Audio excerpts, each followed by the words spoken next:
one of the big challenges we are facing as a state university system, the fourth largest in the country, is how do we grow? It's an amazing phenomenon that we are dealing with, because you would think once you've established yourself as that big with institutions that are as large as ours, the last thing you would have to have on your priority list to deal with would be much more growth. And yet we all know where we live. We live in the Sunshine State. We live in the state where it wasn't that many years ago where there were but 3 state universities, 2 of them right here in Tallahassee, Florida A&M University and Florida State, along with our friends in Gainesville at the University of Florida. That comprised the state university system of Florida, and it wasn't that long ago. But then, of course, the population of the Sunshine State not grew, exploded. And so we began to add, over a very brief period of time, a significant number of new public universities to the quiver of our state university system. And all of them are now growing in dramatic ways. Undergraduate, graduate, and research programming that is very difficult to keep up with. This is something that my Board of Governors, and you all know Stan Marshall, who is a proud member of our Board of Governors, deals with every single day. How do we deal with not just our continued enrollment growth, but how do we deal with the fact that each of those 11 institutions begs a differential mission, a mission that is a bit different among each of the 11, because as much as they share in common, they also share that much in terms of being different and unique.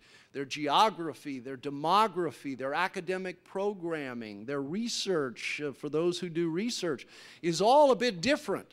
So it is more than just growing and being able to have available seats for those who are FTICs, we call them, first time in college. Those are the 18-year-olds who walk right out of their local high school and head for a college somewhere, a university in the state of Florida, and spend their entire academic career at that institution doing their undergraduate work.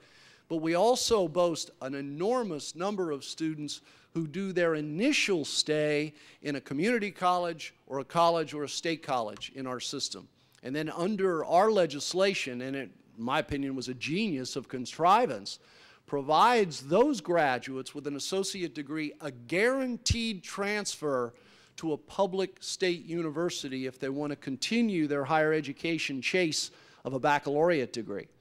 The good news is we have a record number of such students. The bad news is that promise is getting harder and harder to keep, because we're growing the number of those 18-year-olds coming in, and we're growing the number of those coming in with an associate's degree. And remember, there's a third category out there. Those are all those other transfer students who come from other universities around the country, who come from other universities in Florida to transfer from a private university to a public. So there's lots of them out there who fall into what we call the category of other transfers. Put it all together, the pressure that is in place now on our public university system is greater than ever before. Matter of fact, it may be as great as the time we faced with only 3 universities, and what were we going to do when all of the new people came into the Sunshine State? How were we going to meet that need? So a major priority for our state university system is going to be the reorganization of our system and a visioning which has begun as to how we can grow our system to meet the access needs for those who in ever-increasing numbers want and need a baccalaureate degree, those who want to continue with a master's degree, those who want to join the ever-growing population of doctoral and PhD degree-seeking students in our public higher education system.